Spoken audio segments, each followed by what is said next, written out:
हमने बचपन में पढ़ा कि मोहम्मद अली जिन्ना बहुत बड़े वकील थे और उस जमाने में शायद उनकी आमदनी 4,000 रुपए पर डे से ज्यादा थी, जो आज भी बहुत बड़ी चीज है।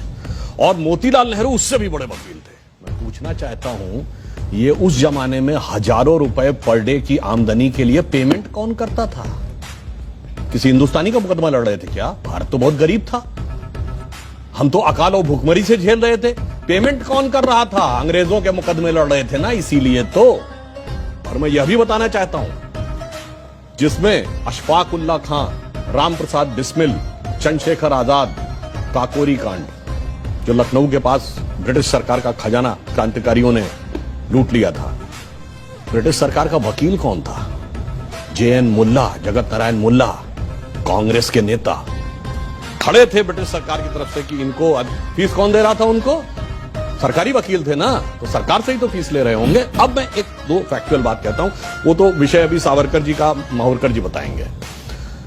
मैं एक बात कोट करता हूं, बहुत बड़े एक साहित्यकार हुए हैं VS नायपॉल, जिनको 2003 में नोबेल पुरस्कार मिला है अपनी किताब एमंग द बिलीवर्स के लिए। उन्होंने बहुत पहले एक किताब लिखी, इंडिया द वुंडेड सिविलाइजेशन। उन्होंने कहा भारत दुनिया का एक विचित्र देश है, एकमात्र देश है जहां राष्ट्रवाद को बढ़ाने वाला नहीं, राष्ट्रवाद को कमजोर करने वाला इतिहास पढ़ाया जाता है। नंबर 2, उन्होंने कहा ये एकमात्र देश है जो अपने लिखे इतिहास को ऑथेंटिक नहीं मानता, दूसरों के लिखे इतिहास को ऑथेंटिक मानता। उन्होंने कहा ब्रिटेन में जाइए, कोई ब्रिटिश, फ्रेंच या जर्मन के लिखे इतिहास को नहीं मानता, कोई जर्मन, इटालियन या स्पेनिश के लिखे इतिहास को नहीं मानता।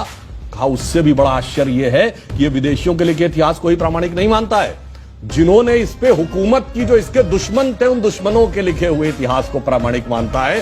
कहता इससे बड़ा दुर्भाग्य किसी देश का नहीं हो सकता। अब मैं बताता हूं उसमें हुआ क्या, एक और उदाहरण बता रहा हूं। सारे एक सवाल ये है, क्या सिलेक्टिवली हाँ, मैं सिलेक्टिवली भारतीय हीरो को दबाया गया? हाँ, मैं उसके 2 उदाहरण फैक्ट बता रहा हूं। मैं दर्शकों से कह रहा हूं, जाइए चेक करिए। एक KGB के जासूस था जिसका नाम था यूरी बेजनेव, जो भारत में पत्रकार बनकर 70 के दशक में रहता था। उसके संस्मरण पढ़िए। उसने लिखा, हमें एजेंडा दिया गया था कि भारत की संस्कृति को कैसे तबाह करना है और उसके लिए हम क्या क्या कर रहे थे। जो बात इन्होंने कहा कि नूरुल हसन साहब बने तो उसके बाद क्या हुआ वो छोड़िए। अब मैं एक उदाहरण बताता हूं। महमूद गजनी ने सोमनाथ का मंदिर तोड़ा। जवाहरलाल नेहरू ने डिस्कवरी ऑफ इंडिया में पेज नंबर 235 पे यह लिखा कि वो तो एक योद्धा था, उसका धर्म से कोई लेना देना नहीं था, उसने जो लूटपाट की है वो अपने किंगडम को इनरिच करने के लिए की है। जबकि हकीकत यह है कि खुद महमूद गजनवी के साथ आए हुए उसके राइटर उतबी उसने अपनी किताब तारिकुल यामनी में लिखा है कि जब उसने मंदिर पे कब्जा कर लिया और उसके पास राजा और पुजारी पहुंचे कि ये शिवलिंग मत तोड़िए, इसके लिए हम 1 करोड़ स्वर्ण मुद्राएं देने को तैयार हैं, और उसके सलाहकार गए तो जानते क्या जवाब दिया महमूद गजनी ने? कि मैं तोड़ूंगा जरूर, इसलिए कि कयामत के दिन मैं बुत फरोश के रूप में जाना जाऊं, बुत शिकन के रूप में जाना जाऊं, बुत फरोश के रूप में। यानी नहीं बता पढ़ाई जाती, यानी ट्रेवल, यानी मैं एक बुत फरोश का मतलब हुआ कि जो मूर्तियों के साथ बिजनेस कर रहा हो, उसके लिए नहीं, मूर्ति को तोड़ने वाला। फिल्में हम लोग देखते हैं, युवा पीढ़ी को प्यार मोहब्बत की बातों में बड़ा आनंद आता है। एक लाइन और कह दूं तो, प्यार मोहब्बत की बात हो तो क्या नाम याद आते हैं? शाहजहां, नूरजहां, जोधा अकबर, सलीम अनारकली, शीरी फरहाद, लैला मजनू, यही पढ़ाया गया ना।